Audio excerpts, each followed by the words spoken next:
So, I'm gonna be honest, I don't know a lot about this game. I platinumed this game. I've done everything I need to do to get a shiny platinum in this game. I still don't know a lot about this game. I just don't. Um, but this is the one that I played with my uncle. Now, I believe explain something about my uncle. He is probably the biggest reason why I became a gamer. When I was really little, he got me my first PlayStation. It was a PlayStation 2, and I played the crap out of Jack and Dexter, the Precursor Legacy. I also played the crap out of Tony Hawk Underground, but that's not gonna be a game we ever see.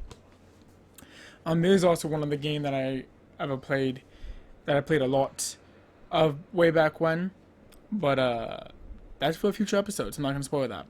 But it's just it's those games that I grew up kind of playing, and were my first introduction to video games. And so my uncle always has a special place in my heart, on top of being family and being something that I really love and all of that. Um, but it's just a game that I just don't really get, if I'm honest. It's a game that I'm not good at it, despite doing all of the things for the platinum. I just don't get it. So what do you actually have to do in this game to get the platinum? And why I'd end up playing it? And if it's not memorable for me not knowing it, why am I talking about it here? Well, couple of things with all of that. I got interested in this game because of the crossovers that the game would eventually go on to do in its DLC.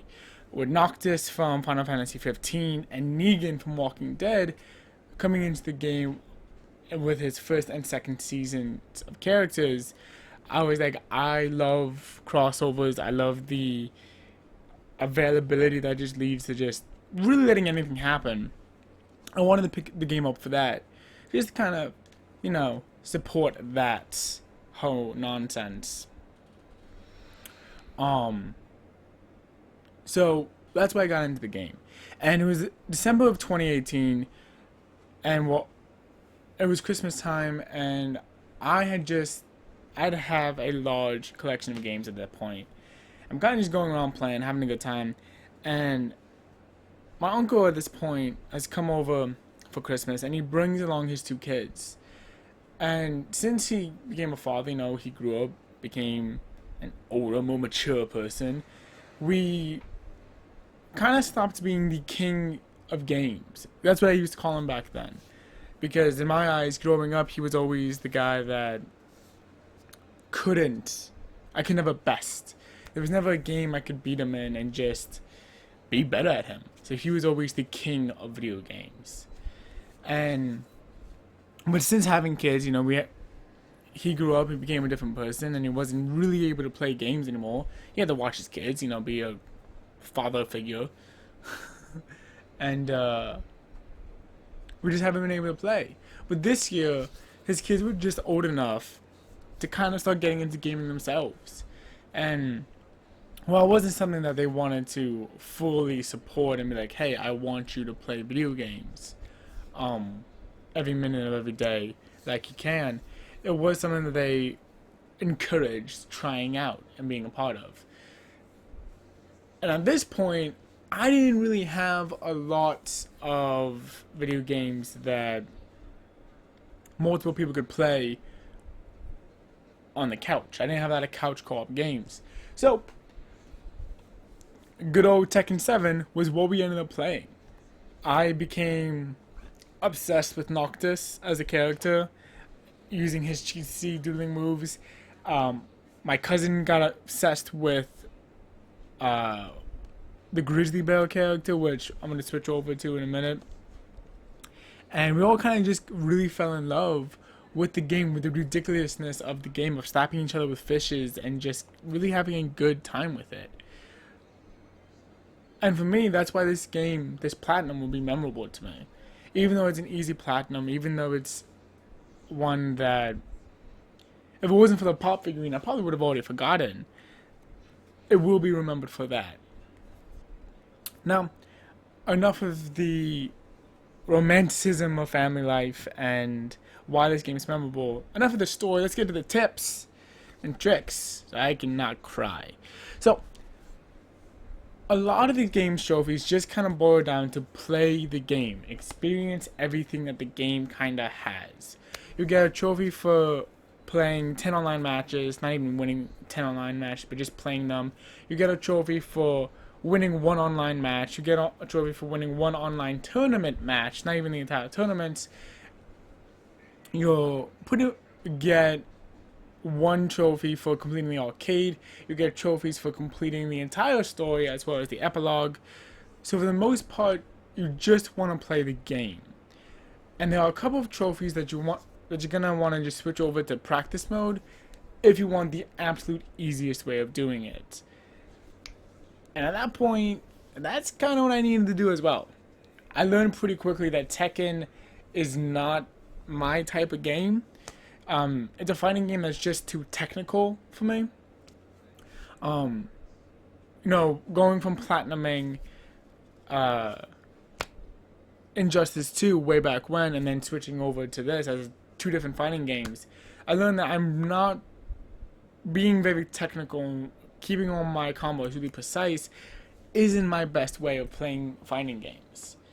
I mean, I can do it through brute strength, I can muscle through it, but to really get the gears going, I'm not going to be able to do these technical games, which was another thing that this game showed me.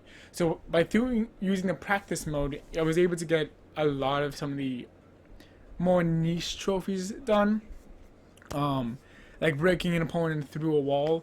I got that one in practice mode. I got Don't Tell My Dad, which is the trophy you get for breaking an opponent through the deepest part of the jungle outpost. What you have to do there, you have to break them over the balcony and then through a wall. It's only 2 breakthroughs, so it's the easy one out of the 2, but that's what you end up having to do there. I'm forgetting what the name of the trophy is because it has a long, complicated title. But for going all the way through, down in the church level, you'll get another trophy there. A lot of the other trophies are going to come in, and they are going to be based off of your rank. Now, the easiest way to get rank is by choosing one character that you really like and playing Treasure Battle until you get all the trophies. I ended up choosing Negan. I liked his strong combos, and that are, first off, easy to pull off, and he's just, with his Bat of Lucille, he just has a lot of range to him, and that's why I ended up using him a lot for the ranked trophies. There is one trophy that you're going to need to do a perfect on. What I would recommend for this is waiting until you get a double damage roll twist during the treasure battles, and then really just going all in on the character, not giving your opponent really a chance to breathe or do anything, but just attacking with everything you have. Eventually you end up popping it, is how I ended up popping it, and it's, when using this method, one of the easier trophies to get. There's also a trophy for winning 3 special matches. Now this was a trophy that kind of got me confused. I wasn't entirely sure how I was going to do it, because I thought that the special rules would clarify as a special match. That's not true. What you need to do is you need to complete the story all the way through, one complete playthrough of the story, and then what you need to do is go ahead and get a streak going on the treasure battles, and you will eventually run into 3 opponents that you will face.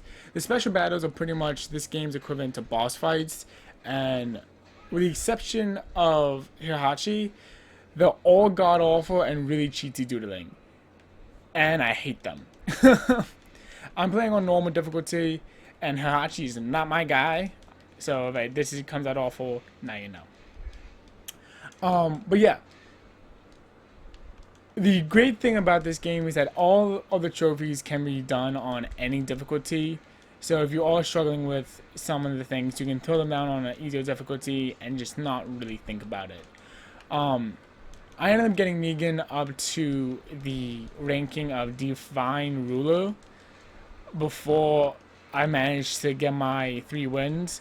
And at that point, I ended up just having to throw the opponents on easy mode after playing through the story and realizing, oh, this game really doesn't give a crap about its, whatever, its story or its fan base. Because some of the stuff that happens in the story, which I'm not going to really go into in case you want to play, is just ridiculous. And there's a large chunk of the roster that you just never get to see in the actual story, and you're forced to play through these character stories that are a side thing if you want to know who the hell 90% of these, like 70% of these people are. Which, it might just be me and my personal preference, but if you're gonna have a story mode, you should incorporate as many characters as possible in that story mode. So after that, I was like, screw it, I'm throwing it on easy. I got all the way up to Divine Ruler as Negan, still putting people away. And at that point, even then, the characters were coming at me with some combos that I just could not deflect at all. It was a nightmare. I just couldn't dodge out of the way or do what I needed to do at certain points during the match. So I ended up going through my game settings and throwing the CPUs on easy, but even at that rank, when you're getting that high up, it doesn't really matter. Like, they were just gonna, like, if you get caught in a combo, and this isn't, like, you're not a Tekken master, and you don't, like, you're not the most comfortable with the mechanics of Tekken, it does not matter if you're on easy or on hard, you're gonna get steamrolled. And a perfect example of that is the trophy you get for completing the epilogue chapter in the story. Epilogue chapter, you play as Devil Jin facing off against Akuma from the Street Fighter series. And let me tell you, he does not play around.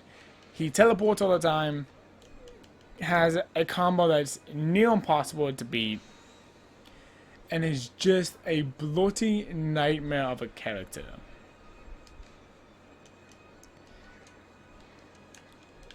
So facing off against him, I tried doing it about 20 times on normal difficulty, said screw it, going over to a harder, I'm going over, putting him on easy, and even then, still got wrecked multiple times.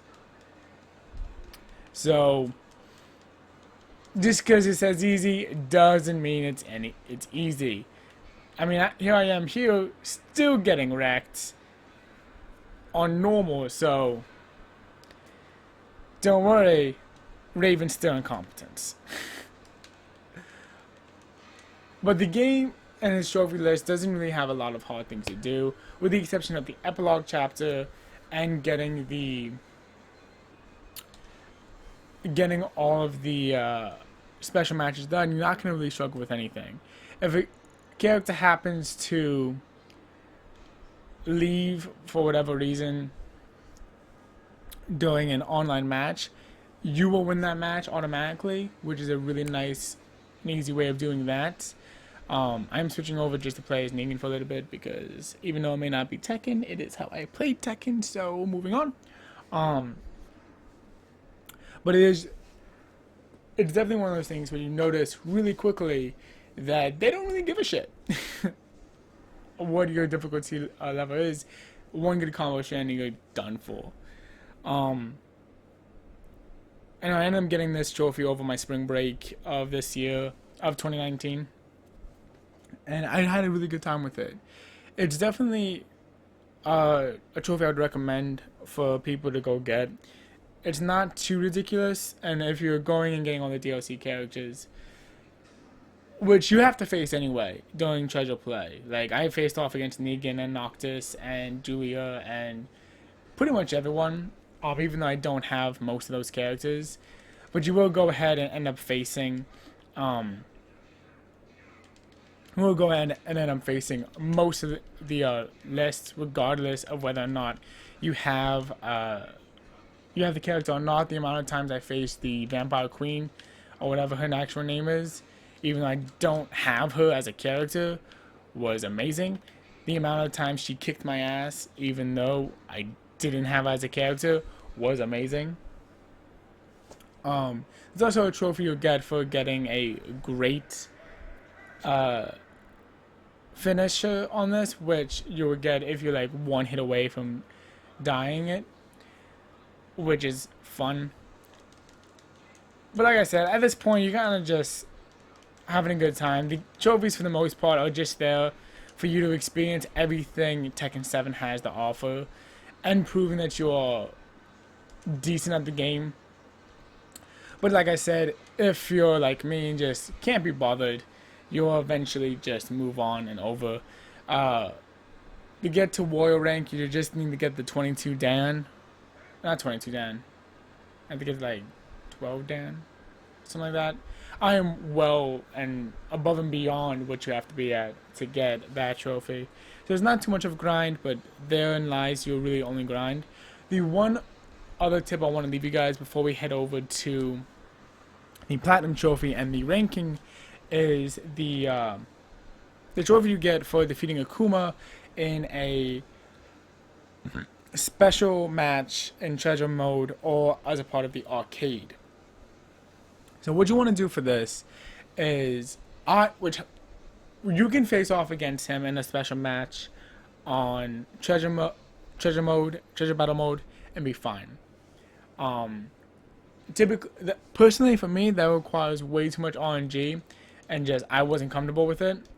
So that's not how I ended up doing it. I ended up finding out how to make him spawn at the end of a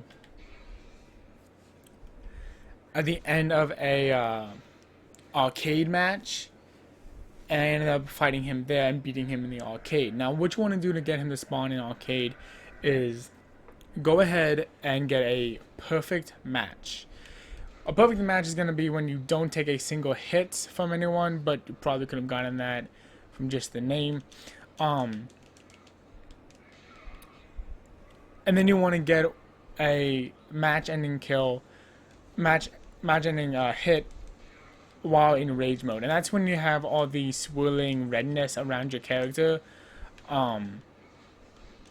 You've seen me have it a couple of times. It's what I end up using to get my ultimate move that you've seen me use a couple of times already. That's what it looks like when you're in rage mode. Get those two requirements before you face off against Heihachi, and the Akuma fight will be yours. Beat him in arcade mode. You don't have to do it perfectly. So if you have to use a continue, you can still go ahead and get the trophy, like I did. But that's pretty much all my tips I have for you guys. It's a pretty simple game playing through. I love the inclusion of Negan. He's kind of OP in like the greatest way possible. And he's most of the reason why I ended up coming in and playing Tekken 7 to begin with. If my uncle sees this video, I love you, dude. Thank you for getting me into gaming. And I'm gonna go show you guys what the Platinum Trophy looks like and give my rating there. So I'll see you on the flip side. This is what the trophy looks like. It's called I'll Get Everything Back. It is a quote from the protagonist of the story. It's kind of confusing. Nothing really makes sense when it comes to the story mode. I ended up very confused. There it is, me defeating Heihachi in a treasure battle for the final trophy. Yeah, but that's pretty much everything I have. I want to give this game the rating of be proud of it. There are a couple of things that are definitely tricky. With a trophy hunter completion rate of 31%, it's not the rarest trophy out there, but it is still going to require some work. So it's a nice, middle of the road. Plus it's Tekken. Like, it's insane. So, thanks for watching. See you guys next time. Bye-bye.